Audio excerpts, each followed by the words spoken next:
Cara, E muita gente foi Entendeu? beneficiada com isso, cara. Foi. Entendeu? Não tô falando só em Santos. No país inteiro. No país inteiro, no mundo inteiro. Entendeu? Então, assim, é complicado. Aí chegamos até o conhecimento do nobre advogado Francisco Cláudio, e deparamos com várias situações na cidade, e como cidadão, resolveu... Olha só, vou contar a história toda aqui. Vamos lá. Em maio de 2020, alguns amigos nossos que sempre participavam do nosso grupo político antes, ao qual eu pertencia, e até tivemos o Happy Hour lá em dezembro de 2019, lá no Marquinho Mami. Então a gente se comprometeu como cidadão, como indivíduo, como contribuinte eleitor, em usar os nossos ofícios, nossas áreas de atuação para poder tentar fazer algo de bom, no caso, na época, para aquele grupo político. E passou um bocadinho de tempo, né?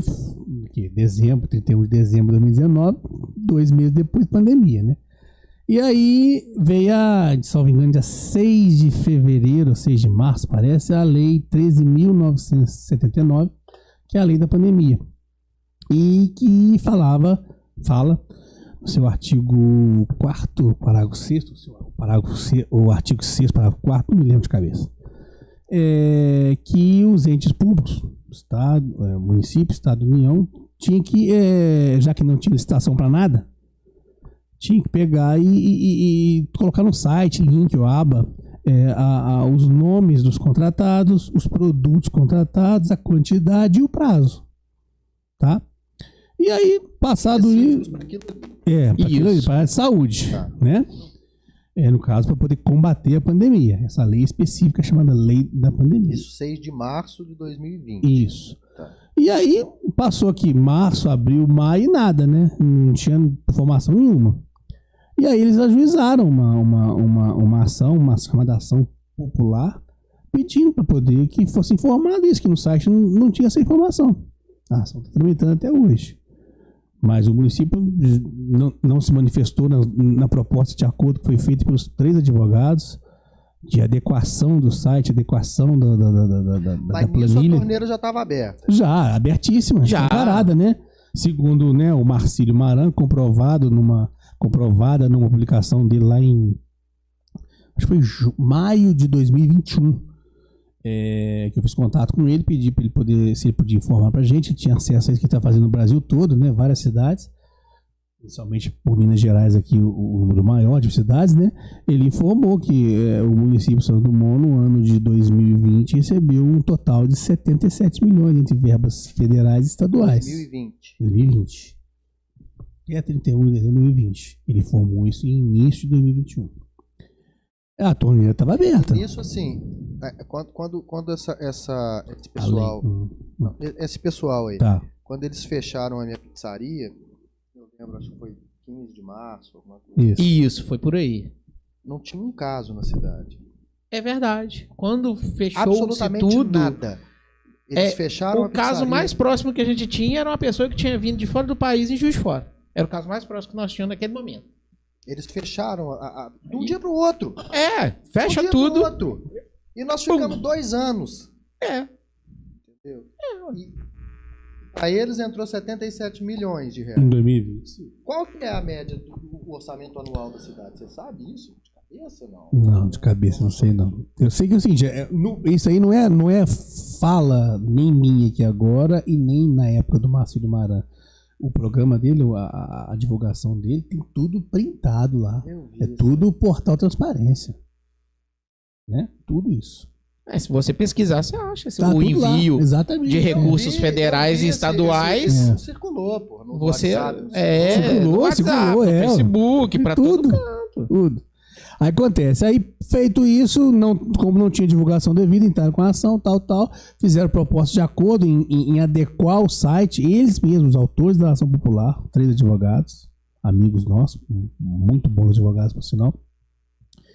E nada, nem tem assim, como é que eu vou dizer, aqui eu até trouxe aqui algumas coisas aqui para poder, pessoal, aqui, ó, tá aqui, ó, o andamento tá aqui, ó.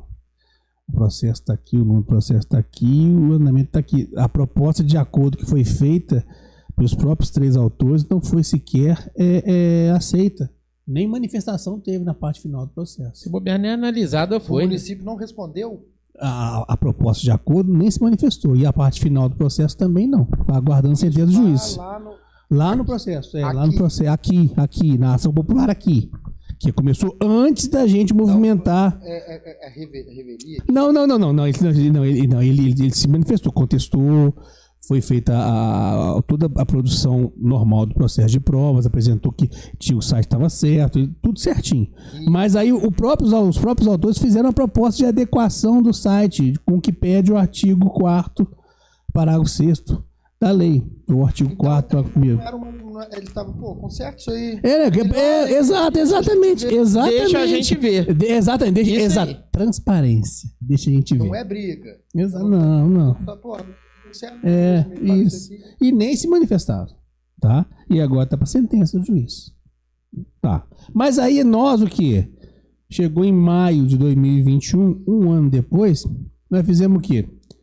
Poxa, a gente quer ver o que tá acontecendo, já que não tinha essa visibilidade, transparência no portal, vamos ver lá, né? Fisicamente, não queria xerox, não queria cópia de nada, queria ver quem foram os contratados, CPF, CNPJ, qual o produto, qual a quantidade, qual o valor, qualquer cidadão. Eu não estou pedindo favor a prefeito, vice-prefeitos, vereador e ninguém. Isso é um princípio da administração pública. Todos os atos praticados por um ente público são públicos. Se você chegar, eu quero ver a licitação 077 de 2004. Por que você quer ver? Porque eu sou curioso, eu quero ver. É seu direito. Você, como pagador de impostos, como cidadão, você tem esse direito. Então a gente tem o direito de saber quanto que a gente pagou aquele caminhão de água sanitária. Sim. Tudo. Aquelas gradezinhas em volta. O gradil, quem botou o gradil, quanto que custou. Você tem direito de saber isso tudo. Eu não consigo entender. Então, mas olha só. Independentemente do que motivou, olha só. Aí, feito isso, a gente fez um requerimento simples, comum. Antes disso, tá? Como era uma atitude, um comportamento, uma conduta, um gesto, uma postura, só meio prolixo, meio repetitivo, para ficar bem claro. Olha só, não era institucional. Eu tive uma conversa, fui conversar com o doutor Sandro, que é o presidente da OAB. Falei, nós vamos movimentar uma situação aí, doutora Lana, não é nada pessoal, não é nada contra ninguém, não é nada institucional. Nós vamos entrar como advogado pedir para poder saber o que está acontecendo em seus contratos. Então, beleza, tranquilo, normal, na boa. Eu só fiz isso para... Não foi foi comunicado, um aviso. Não estava nem pedindo autorização e nem... Só a gentileza, exatamente. Pronto. Aí fizemos o quê? Entramos com requerimento. Pedindo o acesso aos contratos durante a pandemia. Isso era maio de 2021. Um ano e 2 meses depois do começo da pandemia, no decreto de emergência mundial, no caso do Brasil também aqui, e 1 ano depois da lei, que deveria o site estar divulgando tal. Passado o prazo, normal lá, inclusive passou o prazo mesmo, depois de 30 dias, tinha o prazo de 30 dias, ultrapassou o prazo, teve um parecer jurídico falando que o interesse da administração era maior do que o acesso à informação. Artigo 10 da Lei de Acesso à Informação foi julgado por terra. Aí vamos, e aí, fazer o quê, né?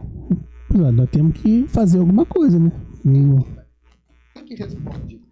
O procurador jurídico do município. E as atitudes do prefeito são tomadas em função dos pareceres do procurador. O que acontece?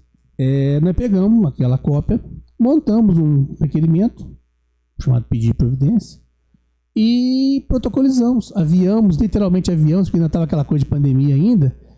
Os lá de Juiz de Fora, por exemplo, para a delegacia da Polícia Federal, que eram verbas federais, nós mandamos via correio com a declaração de conteúdo em mãos próprias. E não tinha nem como levar lá para o delegado. Para o Ministério Federal, também é a mesma coisa. A declaração de conteúdo em mãos próprias. E também fizemos aqui, Ministério Público Estadual. Aí, para poder evitar qualquer tipo de problema no encaminhamento, também fizemos para a Procuradoria-Geral de Justiça que é a parte superior do Ministério Público, né, de cada cidade. Por se tratar de verbas tanto federais e estaduais, e que a Controladoria Geral da União é que resguarda isso também internamente, fizemos para a Controladoria Geral da União, e chegamos até a encaminhar na mesa diretora da Câmara Federal para a CPI, através da Liz Macedo. Mas, logicamente, a CPI não ia dar em nada porque eles não queriam investigar municípios nem estados, eles queriam, né, ferrar uma determinada pessoa aí. Porque, pelo que me parece, a organização do Sistema Público de Saúde é tripartite. Ministério da Saúde, direciona, isso, né, as decisões vêm de lá. Isso, e exato. aqui a gente executa. Exatamente. Isso. Na pandemia inverteu. Porque só veio o dinheiro O Ministério da Saúde e o governo federal mandavam dinheiro. E aí não tem licitação, não tem nada. Na pandemia virou o seguinte: toma aqui o dinheiro, vê o que tem que fazer e faça. Aí virou a farra do boi. Feito isso, aí os encaminhamentos foram acontecendo. Né? Na delegacia da Polícia Federal foi aberto um inquérito civil público federal. No Ministério Público Federal foi também aberta um procedimento do Juizado Especial Federal. Eu fiquei até surpreso que me ligaram avisando isso. Foi agora em junho desse ano agora. Eu nem sabia que tinha sido oferecida a denúncia lá em Brasília, quanto o prefeito e quanto o procurador. E também aqui no Estado, no Ministério Público Estadual, feitas as providências devidas de saber informação, saber cópia dos contratos e tudo. Foi tudo caminhando normal. Até inclusive no que toca aqui a questão do encaminhamento, olha só. Aqui, ó, o Ministério Federal, nos autos em epígrafe, vem oferecer denúncia contra, tá aqui, ó. Isso aqui tá rolando em Brasília desde fevereiro de 2022 agora, entendeu? Foi oferecida denúncia lá. Denúncia de improbidade? De descumprimento, não. De descumprimento da lei de acesso à informação. Que é não prestar essa informação devida. Ainda tá na questão de, olha, vocês não ainda não se chegou a matéria, o que rolou. Exatamente. Isso a gente ainda não sabe. Não. Sabe que foi descumprido. Ainda não se sabe o porquê não foi prestado conta. Exatamente. Aí gera uma série de cascateamento em volta disso. Porque aí tem que se descobrir o porquê que não prestou conta. Não prestou conta porque, sei lá, a gente é incompetente. Ponto. As contas estão aqui. Tá certinho? Ponto. Acabou. A gente não prestou conta. Por que não prestou? Porque não tem como prestar a conta. Opa, então pera lá. Por que não tem? Então vamos investigar. Aí abre-se outra investigação. E aí o negócio vai cascateando, vai ramificando, para chegar ao fundo do porque o que aconteceu. Elas conseguem ser mapeadas. Sim. Só seguir o dinheiro. Segue o dinheiro. Só seguir o dinheiro. Né? O dinheiro. Então isso numa linguagem bem boba. Isso é um Pix aqui, um negocinho. Isso, é um TED aqui, um DOC ali, um Pix aqui. Entendeu? Então você consegue mapear, mas você não vai conseguir. É difícil, né, ou não? Mais ou menos. Se quiser, faz. Se investigar, bem investigado, apertar nos pontos certos, chega assim. Alguém sempre fala, alguém sempre faz uma coisa errada. Então. E aí é onde há a pega da polícia. Então hoje nós temos quantos processos? Então, é que tá, olha só. No âmbito municipal, no Fórum de São Dumont, tem essa ação popular por 3 advogados amigos nossos que ajuizaram e está aguardando sua decisão. Tá? Inclusive a proposta é feita de acordo por eles, que não é briga, não é nada, ninguém quer incriminar ninguém. Quer que seja feito de maneira adequada.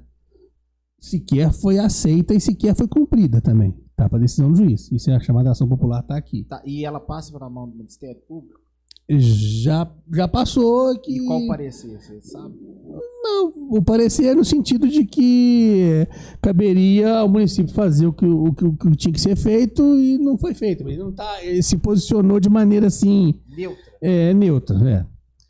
Mas aí acho que isso não é o mais importante agora, que é a decisão do juiz. A gente já viu aqui São Dumont uma situação tão diferente, né? Teve gente comemorando na eleição de 2020 parecer favorável do Ministério Público, sendo que a decisão do juiz foi contrária, né? Então, assim, eu acho que não vem ao caso. A gente tem que pensar bem antes de... 2020, né? Tem que ter um problema de impugnação de candidatura, de registro aqui de candidatura, né? Então, tinha gente se vangloriando aí com festa aí de que o parecer era favorável, mas depois a decisão do juiz é que manda, né? O juiz que julga o processo, o né? Ministério Público fala, por mim tá beleza. O juiz fala, por mim não. Por mim não e não. Porque é o que vale. Aí acontece, acontecido isso, nós nos encaminhamentos, a nível federal, as coisas caminharam normalmente. Na delegacia teve os desdobramentos relativos aos contratos, essa coisa de seguir valor e tudo, tá lá o inquérito civil público, nem sei em que pé que tá. Mas a nível de Ministério Público Federal, foi oferecida a denúncia e tramita em Brasília a ação penal respectiva. No juizado especial porque é um crime de menor potencial ofensivo. Teve até proposta do Ministério Público de, não sei, cesta básica, de valor de multa de R$5 mil, oferecimento de serviço público pelos então processados, né, que é o procurador e o município, o procurador e o prefeito, mas eu não sei que pé que foi, se aceitaram a proposta de ação penal ou se não. Em que pé que está o processo. Eu não cheguei a olhar. Eu tirei o último mandamento aqui, que era o último que eu tinha visto, deve ter 1 mês ou 2. Proposta de serviço comunitário para extinguir porque aí a juizado especial é assim, né? O processo, o procedimento não vira processo. Mas e a questão em si? Não. Aí, a questão da prestação de contas, você quer dizer? Aí não. Aí dependeria do que a delegacia fizesse no inquérito civil público. Que isso a nível federal, tá? A nível federal. A nível estadual, o encaminhamento estava, como é que eu vou dizer, foi aberto o inquérito civil público também estadual aqui no município, através do promotor, mas internamente, não gerou uma ação própria.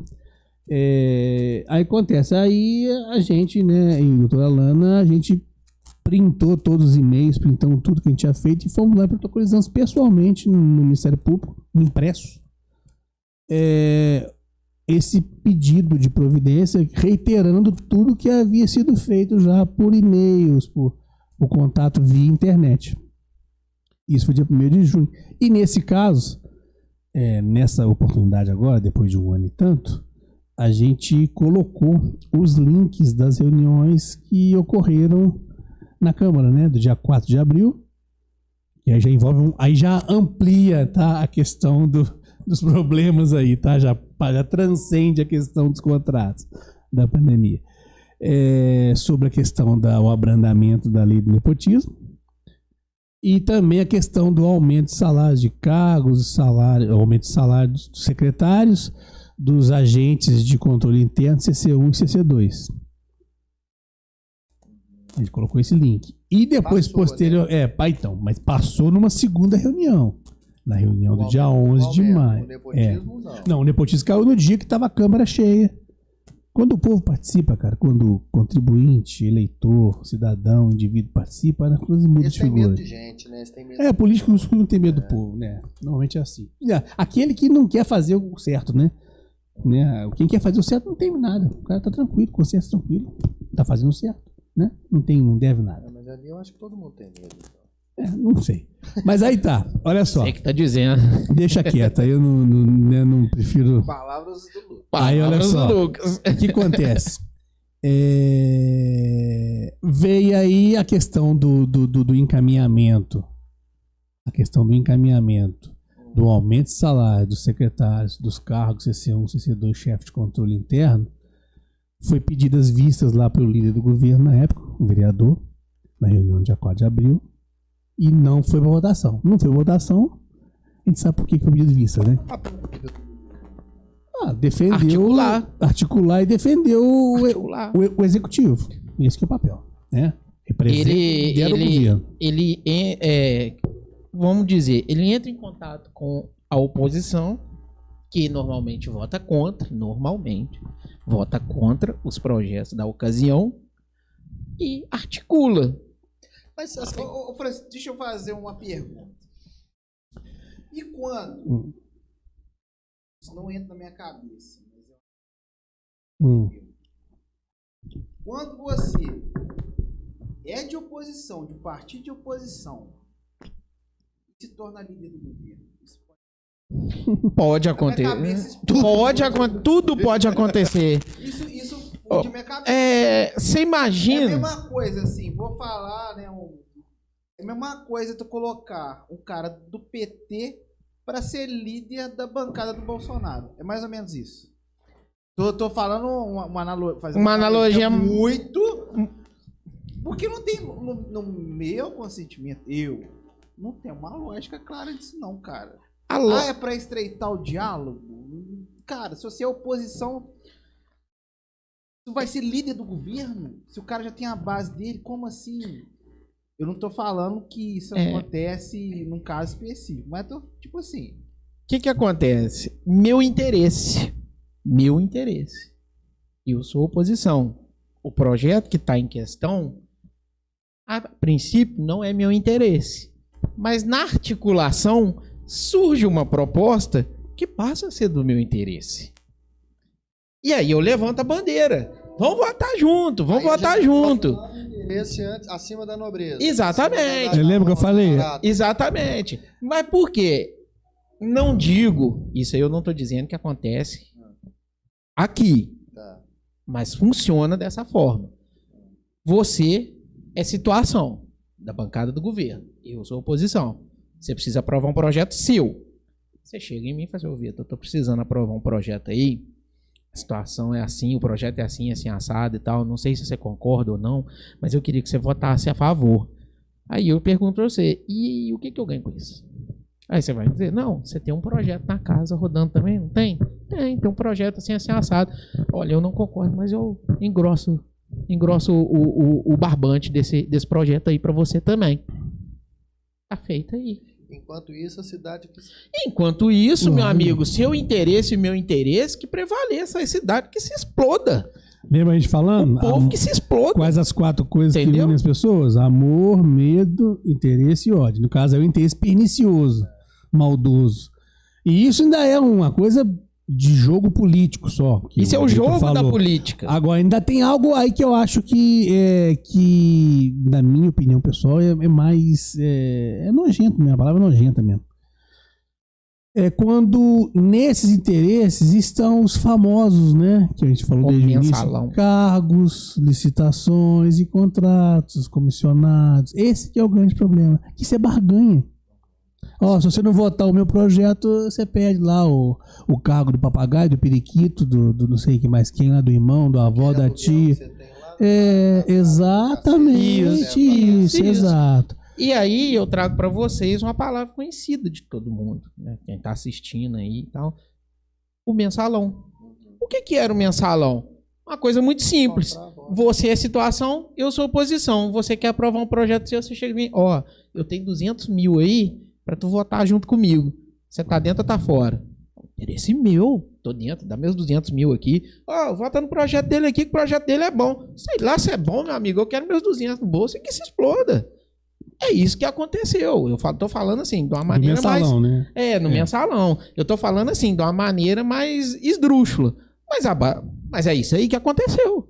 E ali dentro existe essa questão de oposição? Existe. Em toda casa legislativa existe oposição em situação. Lógico que numa cidade pequena, igual Santos Dumont, não é uma briga ferrenha. Existe uma convivência amigável e tal. Não existe aquela briga igual você vê no Senado, você vê na Câmara dos Deputados, você vê lá na Assembleia Legislativa em BH, o pega pra capar. Não, o PT é um lixo, que não sei o que lá, e o fulano. Não. Assim, isso é bom e é ruim ao mesmo tempo. É bom que essa convivência harmoniosa pode reverter bons frutos para a cidade. Mas essa harmonia ela não está custando muito caro. Exatamente. Aí você chegou no ponto. Essa harmonia é ruim quando você vê que essa harmonia traz um pacifismo. Entendeu? Não se briga para uma melhoria, não se briga para um projeto, não se briga. Eu quero... Vamos dar um exemplo qualquer. Eu quero desapropriar onde é o prédio do educandário. Não sei se pode, eu estou dando um exemplo. Eu quero desapropriar o prédio do Educandário, quero demolir aquele prédio, quero fazer um prédio de 4 andares para atender as associações da cidade. A oposição, não, que não quer, você quer lá a situação. Não, eu quero porque é bom para a cidade. Isso é uma briga positiva que pode reverter num fruto bom. Agora, se tem um pacifismo, eu não vou botar projeto. Para quê? Porque você imagina, a gente vivia há 4 anos atrás em outro Brasil, né? Todo mundo era amigo, era uma paz, O Bolsonaro, ele até parece que eles usam desse artifício para enganar a turma. Falar, esse cara tá pondo fogo no país, ele tá incendiando. Não, é a realidade. Ele tá mostrando que é. Verdade e conhecimento. Lembra quando você só tem polêmica onde não tem a verdade, não tem conhecimento. Como o próprio Bolsonaro fala, né? Conheceis a verdade. E a verdade vos libertará. Porque a gente parecia, tem uma foto no Facebook, parecia que a gente vivia no Éden, no Jardim do Éden. Era o Brasil ideal. Todo mundo amigo, todo mundo se entende, todo mundo se ama e tal. Né? Aí, olha só, pegando o gancho aí. Na reunião do dia 4 de abril... A Lana tá no chat ao vivo. Boa noite. Na reunião, boa noite. Boa noite, Lana. Valeu, obrigado. Boa noite. É a coautora comigo aí, partícipe junto com a gente aí. Muito obrigado por toda a força, por todo o apoio pra gente poder ajudar a cidade, Lana. Olha só. Nessa reunião, então, não passou o abrandamento da lei do nepotismo, que tinha endereço certo, né? Quem conhece um bocadinho da história sabe quem se beneficiaria ou não. Quem sabe os meandros daquela Mas aí deixa quieto. Aí toca o barco. Aí pediram vistas do processo do aumento de salários dentro do CC1, CC2 e secretários e tudo. Pediu vista do governo. Será que não sabia como era o projeto? Será que não tinha informação de como que era, já que era a lei do governo? É uma pergunta que caberia fazer, né? Mas tá, pediu vista. Veio de lá, o líder do governo pediu vista aqui para que aquilo não fosse para o plenário no dia. Exatamente. Essa manobra é antiga, né? Aí acontece. Marcada a reunião para o dia 16 de maio, dava na segunda-feira, nós ficamos sabendo da reunião, né? Que suco, algumas pessoas aí, né? Falei, não, vamos lotar de novo lá, né? Anteciparam para o dia 11. Às 15 horas, não às 19 horas, e com caráter de urgência e emergência, decretado pelo presidente da Câmara, tá? De caráter de urgência e emergência, e colocaram às 15 horas, sendo que o aviso dos edis lá foi mediante o WhatsApp, e não sou eu que estou falando, foi a vereadora Sandra Cabral que informou isso lá, inclusive da reunião com o prefeito que houve uma semana antes. Com alguns vereadores. Pronto, aí aprovaram o CC1, CC2, cargos e secretários, aumento de salário. Então, esse aumento. Ou sossega-leão, né? Não sei, né? Tá chefe de controle, né? Chegando agora salário, aí, né? Se inscreva no nosso canal aí do YouTube. Você que tá ligando aí agora na televisão também. Podcast hoje pegando fogo. Não se esqueça de se inscrever aí. Clica no sininho também para você poder receber as notificações aí. Com relação a isso, até onde vocês tiveram conhecimento, e a própria população também que se pergunta, houve uma questão de defasagem salarial dessa classe. Isso aí foi o objeto principal da votação do projeto? Isso é o que foi falado, né? Mas de um ano para o outro, se você ter um aumento de 84,48%, eu queria achar a conta matemática que comprovasse a defasagem disso. É o seguinte, tá? Só para a gente voltar um pouquinho atrás, saindo de 2 anos onde eles fizeram... Agora você tocou no ponto. Agora você tocou no ponto. Você está saindo de um momento onde a economia municipal, estadual e federal estavam fragilizadas porque os comércios ficaram fechados. Logo os impostos não foram pagos. Sem receber, pô. Logo os impostos não foram pagos e logo a arrecadação estava baixa. E aí você pega e me dá um aumento desse. Pode não ser ilegal, mas na minha opinião, Vitor Lima faz minha opinião, é imoral. Antiética, imoral, esdrúxula. Eu acho imoral partindo do princípio. Muita gente perdeu o emprego e várias pessoas sofrem para ganhar um salário mínimo. Santos Dumont não tem acesso, não tem uma rotatividade de emprego e não tem empresas. E um gancho na sua pergunta, que eu até entendo a sua pergunta, Gustavo, assim, que essa foi a alegação, essa foi o discurso, retórica e narrativa da turma, né? E interessante, especificamente, quais os cargos, né? Ainda vou pegar o gancho ainda, tá? Eu só fazendo um complemento que eu falei com você antes, que baixinho aqui. Interessante quais foram os cargos que justamente tiveram esse aumento, né? Porque se você é chefe de controle interno, são pessoas que estão ali para poder ver o que está errado, né? Secretário. A princípio. Né? Secretário é longa-manos do executivo, né? Longa-manos do prefeito, né? Faz parte do executivo também, né? Então, assim, interessante, né? Mas você pega. Como é que me acha matematicamente alguém, comprova para mim, que 84,48% ou 48,84%, não sei, um dos dois números aí, não sei, é um número alto, não sei se é 50%, acho que é quase 48%. Eu acho que é 48,84%. Falei errado, então retificando. Vamos corrigir. 48,84%. Me acha alguém que tenha tido um aumento desse aí antes da pandemia, por exemplo? Não vou nem colocar durante a pandemia, não, porque eu tô desconsiderando teu argumento, que é o mais ético e moral possível. Sim. Você, depois de 2 anos de pandemia, proporcionar um aumento para agente político. E que não é profissão. Que não é profissão. Não tiveram problema. Exatamente. Não sem receber. Então me acha aí uma comprovação de que foi justo isso. Sabe? Não tem. Nada pessoal contra as pessoas que ocupam esses cargos. Lógico que não. Eu estou dizendo que não é justo. Ponto. Acabou. Eles alegaram uma questão de inflação também. Parece que a questão dos professores que ficaram esse tempo todo também em casa recebendo. Sim. O governo mandou voltar da aula, eles entraram de greve. Isso, teve uma situação assim, exatamente, do Estado. Alegando que, nós perdemos o poder de compra. Normalmente, os maiores incentivadores do tal do Fica em Casa, no final das contas, quando tiveram... Se puder. Se puder. É uma vírgula, né? Fique em casa se puder. Pois depois, né, fica em casa, salvar vidas, né? Aí veio o Bolsonaro com aquele papo da economia. Não, economia a gente vê depois. Primeiro vamos salvar a vida, que veio com esse discurso bonito. Não fez nenhum nem outro, na prática. Nobre. Não, nós estamos preocupados com o próximo, com isso. Hipocrisia. O adjetivo certo é hipocrisia. É substantivo hipocrisia, né? E depois, adjetivo. Né, quando veio o resultado, eles tiraram o corpinho fora. Não é problema nosso, nós queremos aumento. A gente quer aumento, se não der aumento a gente entra de greve e vocês que se explodam. Então, aí só voltando... Vocês que eu digo, vocês... Aí eu fiz o quê? Aí nós fizemos o quê? Eu e o doutor Alano, nós pegamos e imprimimos todos os requerimentos, todos os pedidos de providência via e-mail, as várias manifestações que a gente fez até para o Ministério Público Estadual, que Procuradoria-Geral, que a parte federal deu encaminhamento. Inquérito Civil Público Federal, Delegacia, Inquérito Civil Público, Ministério Público Federal e ação penal. Tá aí, tá lá respondendo. Nem sei em que pé que tá, e aí quem tem que responder é o procurador e o prefeito federal.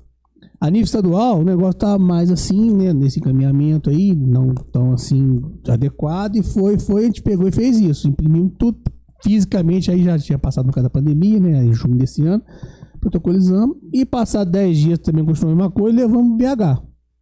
E aí, a partir daí, não sei o que aconteceu internamente, administrativamente, ou não sei se porventura algo foi falado ou feito, algumas coisas não eram acontecendo, né? Que aí que as reuniões foram colocadas lá nos links e tiveram acesso às gravações, né? Aí eu não sei em que pé que foi, que aí começou, já que não passou a lei do nepotismo, o abrandamento, aí começou a cair, né? Caiu um, caiu outro, que chegou a situação de que houve a prisão aí, não foi nesse sentido. Como o Vitor já falou bem. Eu não sei, eu não estou por dentro do assunto, mas essa outra coisa que desenrolou na Câmara... Foi desdobramento, Foi um desdobramento. Um desdobramento natural do que aconteceu. Porque deu cana. Aí a pergunta que eu quero te fazer, antes de a gente entrar nessa situação, olha só. Me responda uma coisa. Olha só, nós estamos aqui como entrevistado, né? Aqui como fazendo podcast aqui, como nós somos aqui o autor das informações que vocês estão perguntando. Se a gente souber, a gente fala, se não souber, a gente vai falar que não sabe, vamos pesquisar. Me responda uma coisa, vocês dois aqui, até o nosso amigo Rafael ali, me responda uma coisa. nós teríamos conhecimento desses fatos todos que nós sabemos hoje e muitos que existem que nós não sabemos ainda, por enquanto, se o abrandamento da lei do nepotismo tivesse acontecido? Se passa aquele artigozinho, a linhazinha, vírgulazinha, ponto e vírgulazinha, parágrafozinho, se passa abrandando, reganhando para contratar quem quiser. Português, claro. Tô falando que eu mesmo tô abre as portas isso. E põe pra dentro. E que se dane. Se tivesse passado aquilo, a gente estaria sabendo de alguma coisa? Não, né?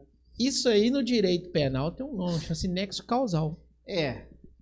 Não saberia de nada, né? Aquilo ali deu um desfecho. Aquilo ali foi o fio que puxou a meada, que puxou o novelo e que talvez leva numa fábrica têxtil no final das contas. Talvez. O negócio tá feio, né? O buraco aqui é fundo.